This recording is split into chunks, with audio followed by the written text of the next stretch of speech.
So, in order to define the void in the scaffolding structure, we need to introduce some more reference points and then basically create our trimming geometry. So let's start. Probably I will need some more points over here in the Rhino geometry. Let's give some more points. So you see that this is the direction comparing to the entrance to the elevator door, and we can basically use this and that point.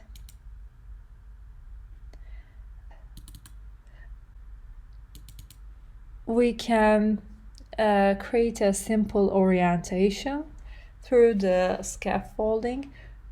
So let's say that I would like to orient people through the entrance hall towards, first of all, let's just very basically, so defining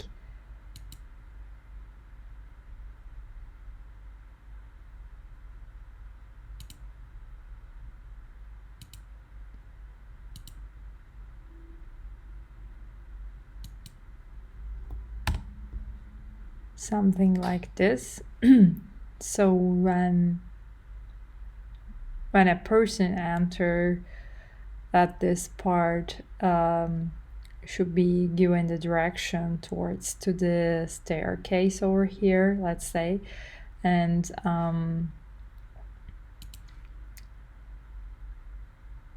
let's imagine that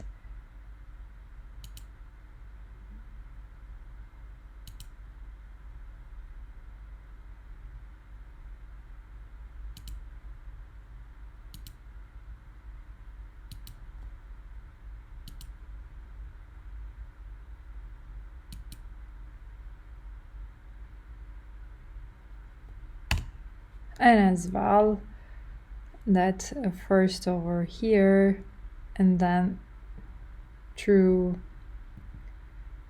to the elevator. So let's say that in the scaffolding structure I would like to see this type of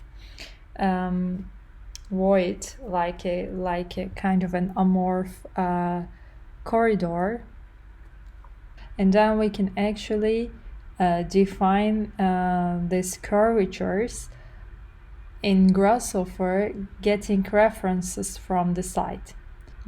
Instead of manually drawing, that we can calculate these curves based on the reference points from the site.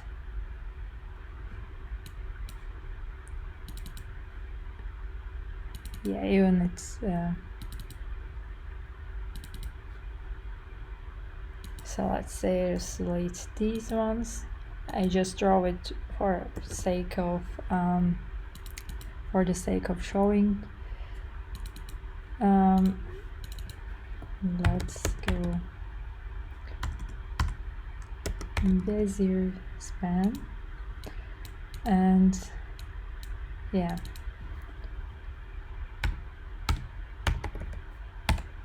again some more point referencing. Just get this point,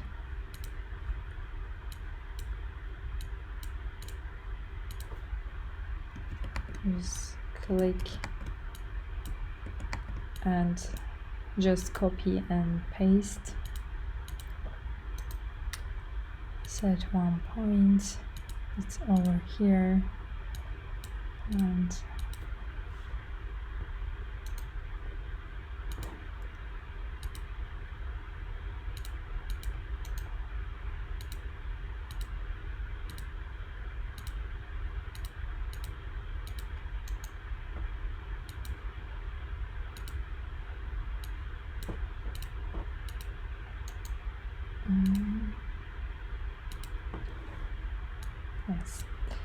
yes. Now we indicated these 4 reference points.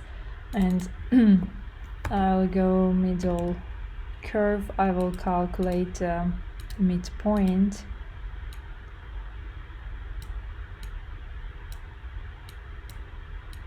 So some more calculations. First of all, let's draw a line, this one and that one,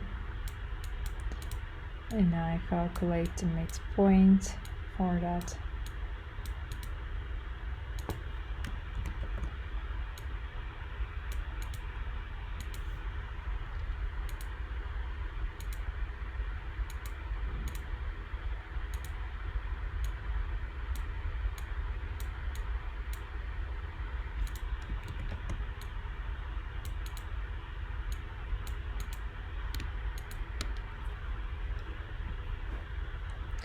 Okay, and create two Bezier spans.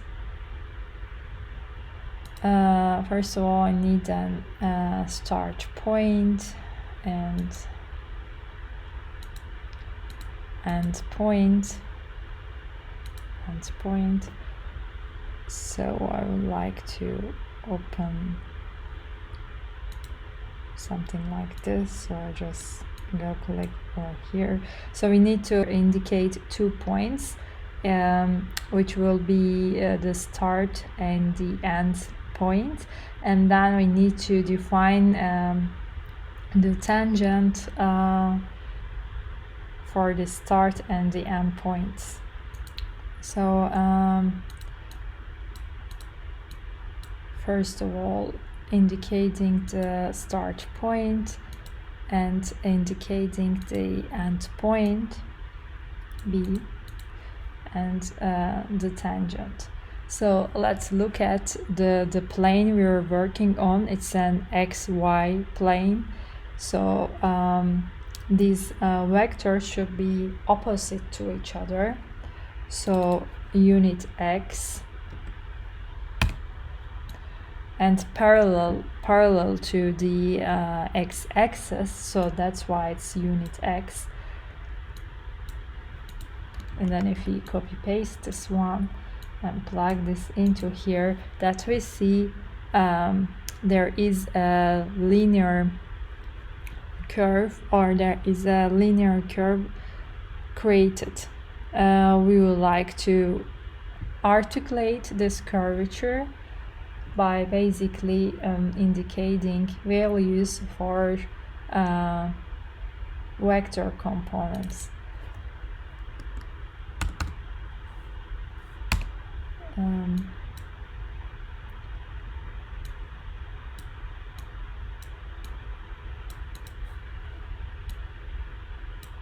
Let's say 10.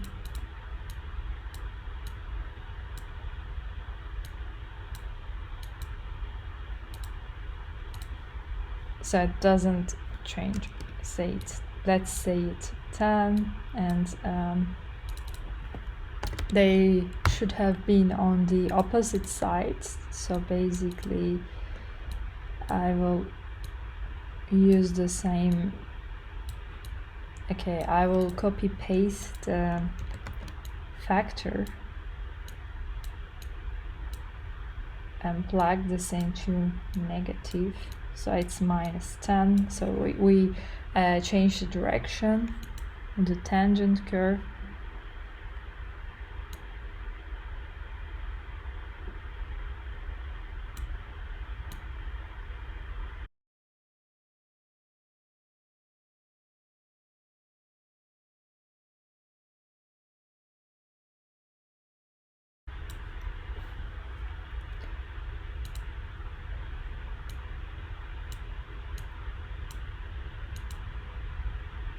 Create a second curvature over here. As we are continuing to defining the other Bezier span, and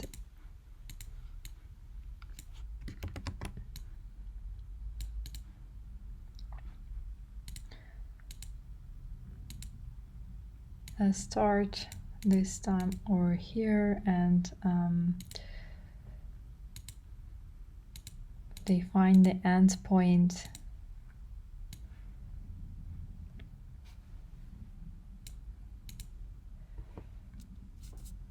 and just take a look. Okay, let's adjust this two curves a little bit.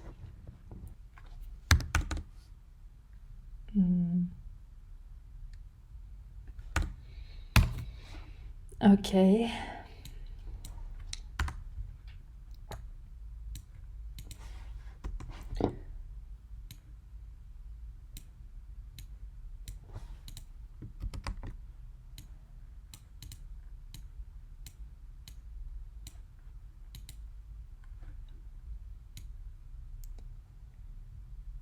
Have to, but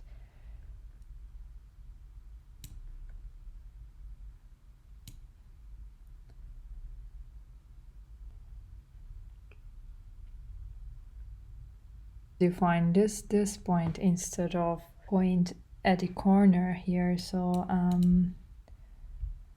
let's find this one and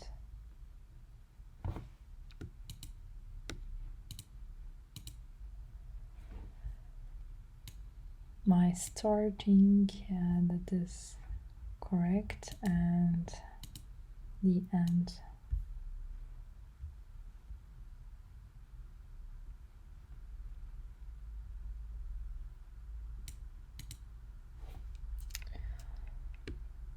Okay.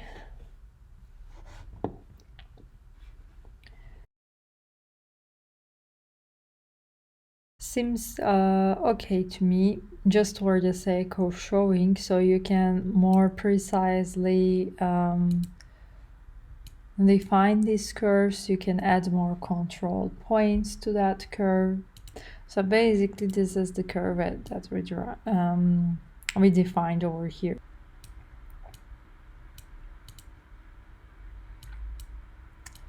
And if instead of using Bezier span, you can use other kind of components to indicate curves. So you can basically go to the curve tab and then the spline subgroup. You can find components for constructing curves. So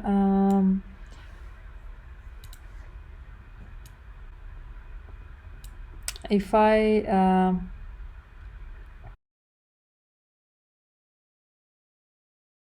let's do a little bit documenting before defining the curves on the right hand side. So let's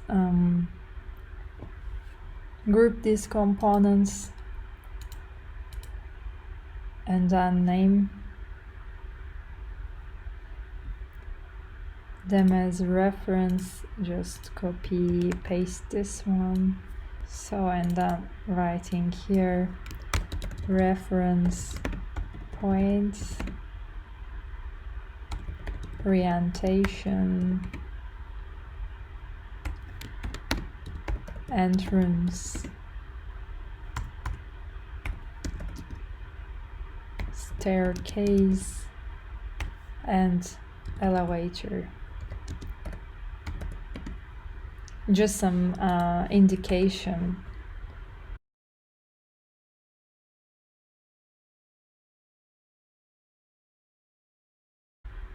Add this to the group, add the name to the group. So these are the reference points, and then I have here the spline,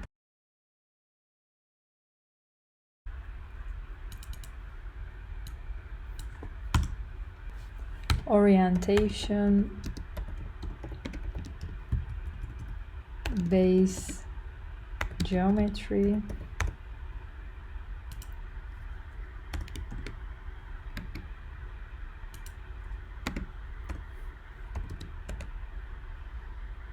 let's define it's on the left side.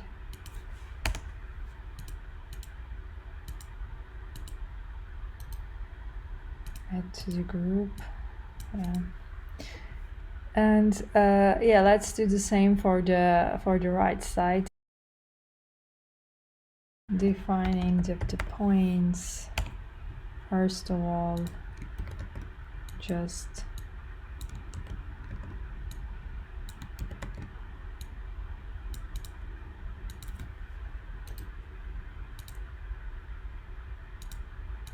so this one, and then probably I need this point as well, so I will add into the Rhino geometry, and then I just give this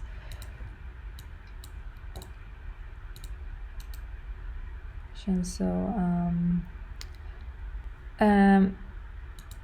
let's use a similar logic. Yeah, so previously we have defined 4 points that indicate the left side. Similarly, we also introduce 4 points that indicate this corridor, let's say, close to the right wall, and we are basically using a similar logic. Let's say constructing line based on 2 points. So and looking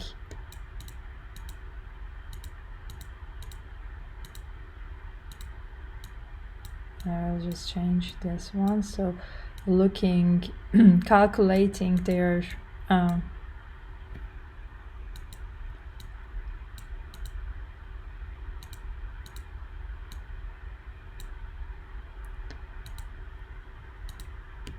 calculating the center point,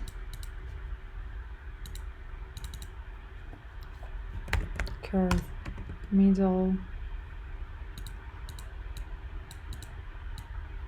and this one.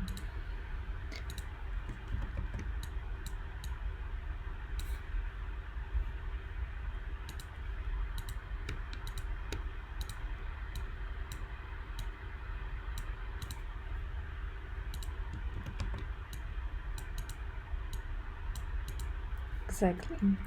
So we continue applying the similar logic. So the Bezier span, and it's we will indicate we are indicating the start and the end points. So I will indicate this as the start point. So maybe then this should be up, and anyway, so let's indicate this one, and then we're again so these end points need tangent at the start and the end points as well, and the direction will be on the x-axis. So similarly, and these directions should be opposite to each other in order to articulate the curve.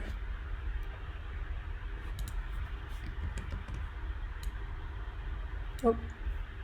Okay, yes. So I will just use the same slider between 0 and 1000.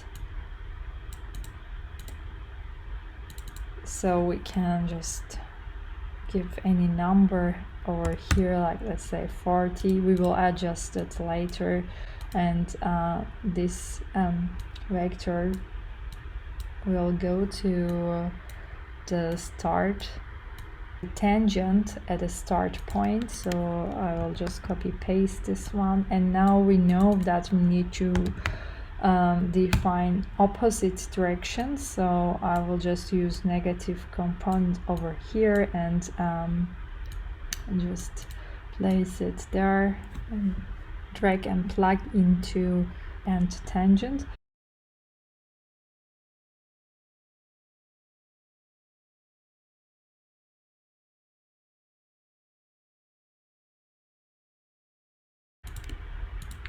We can basically, yeah, let's say this is our previous curve on the left side and this is on the right side. We will adjust it later, so we need to define the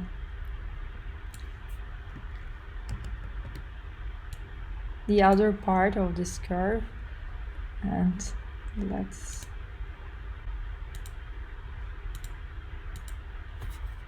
take a look.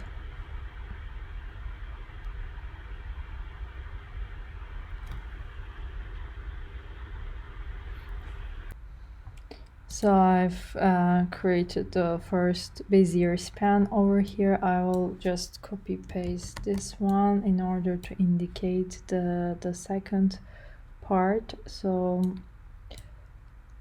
basically this is my first. So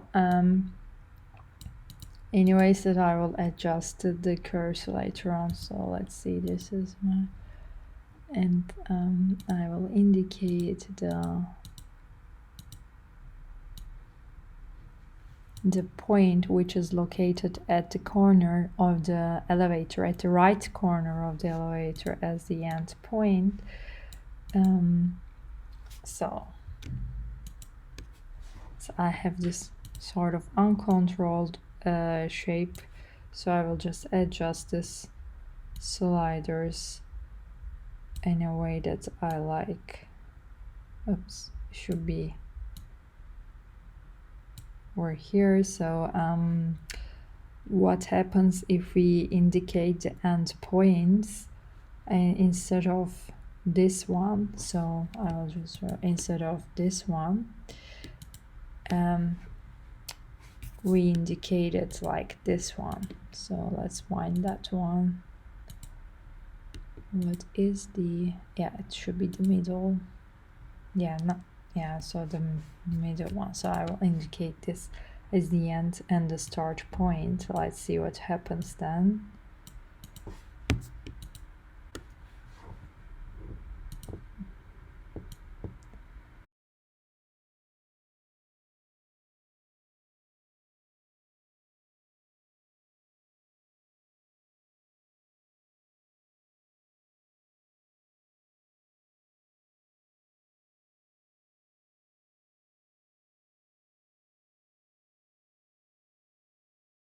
We want to have curvature a little bit more smooth than that. This is, and we can adjust this one.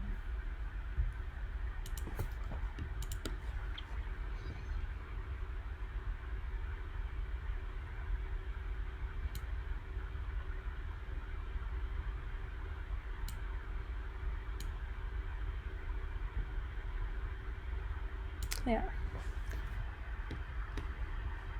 So let's check it out. So here it's more smooth, and yeah, so we finally created the curves that we would like to shape our corridor and void in the scaffolding geometry. But as you see here, the curves are becoming so close to each other on this side. We would like to calculate that because we don't want that. We don't want this part become too narrow, then a person cannot really enter. So let's calculate the proximity between these two curves. I will search the keyword proximity. Yeah, there is a component called curve proximity. We click on that, and then it will take two curves and then calculates their proximity. But before doing that, as we have two curves instead of one boundary, I would like to join these curves.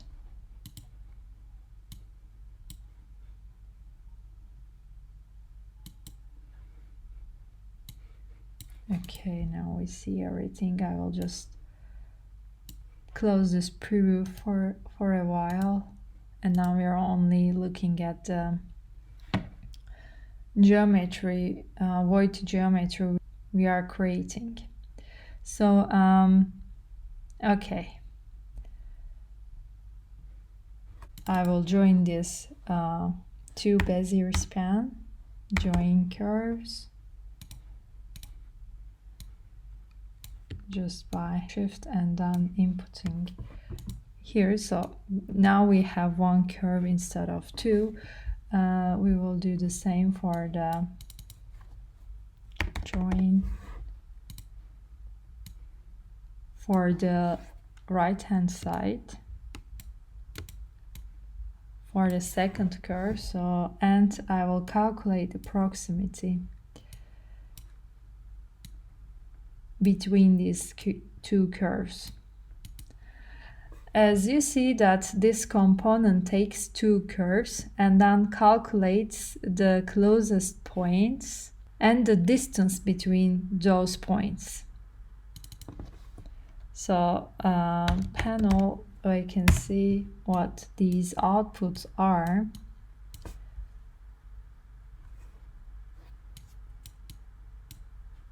This is the point for the first curve we inputted here. So A, you should be seeing, yeah, this one, and copy paste this, and then let's look at, and this is B, this one, and then there is this distance, the measure for the distance. So let's see. Oh, this is not it, so I need to do the panel, and now let's see the, and it's a number, distance number. Yeah, in this case is 95 centimeter,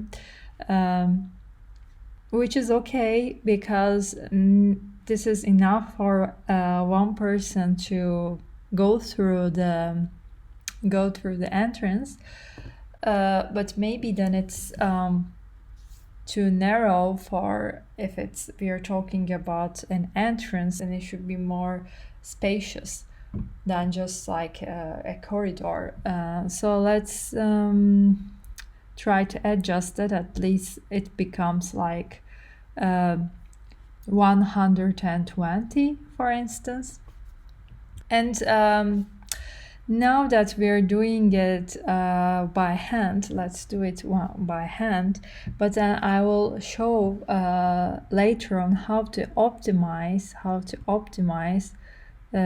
these curves so that the closest points will become not less than 120. Okay, I will just try to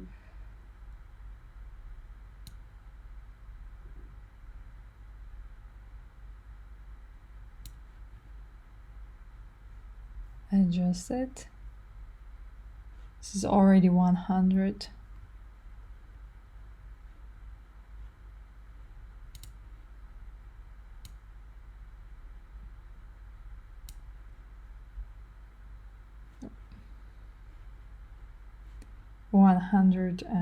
And 23.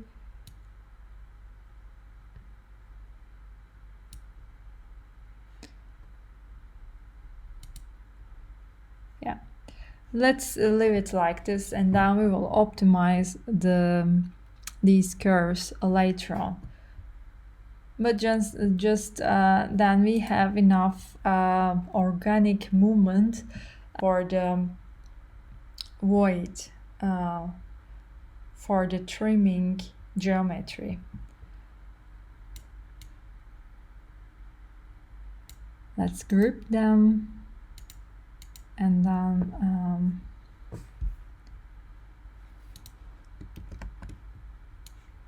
curve proximity,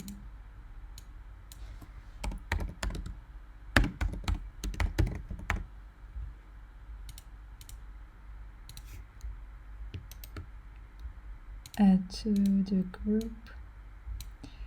Okay, now we define just the boundaries, but we would like to create a solid geometry based on these boundaries. So what we have the curves, the boundaries. So I will just drag them. These are the ones that we will be using for now. And now let's create our trimming geometry. Basically, we can just create a surface out of these two curves by entering ruled surface component and then plugging into the curve set over here. So yeah, as you see that we have created a surface between these two curves, between the boundaries we have defined. And we can basically extrude that surface on the Z direction.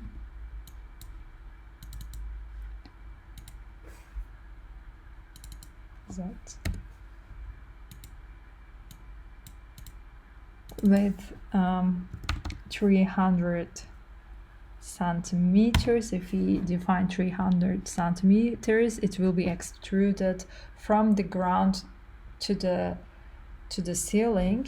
We don't want that, but let's, for the sake of using it, so just, yeah. And then now we have created a B-wrap, created a closed B-wrap to closed B-wrap. Well, actually this is the void geometry we defined in here.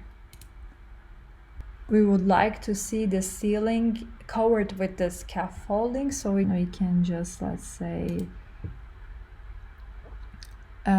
use a distance. So let's measure the distance.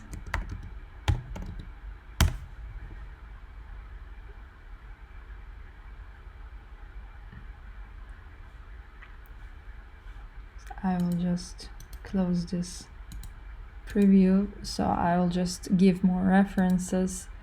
So this is the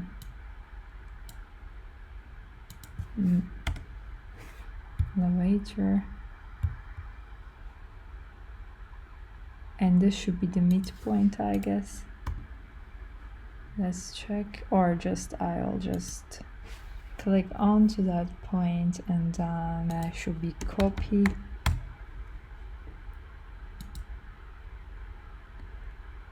Yeah, so I reference this geometry in here.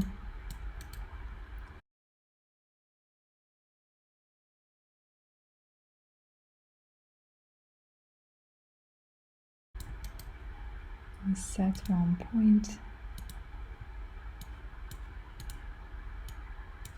Here we are referencing, we are getting a lot of references from the site because we would like to map all the geometry that we create to the entrance hall. So in case that we change the design of the entrance, the geometry we have created in Grossover will be adapted accordingly. So basically let's measure the distance. It means that we basically measure the distance between these 2 points, and then it's 80, and we will just subtraction and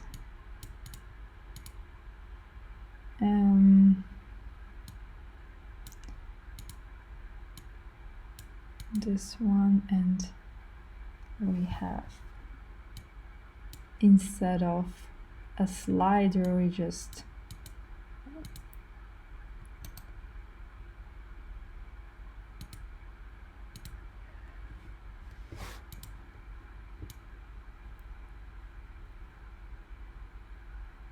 We will be using this closed B-rep, trimming the whole curvilinear geometry we created for the scaffolding.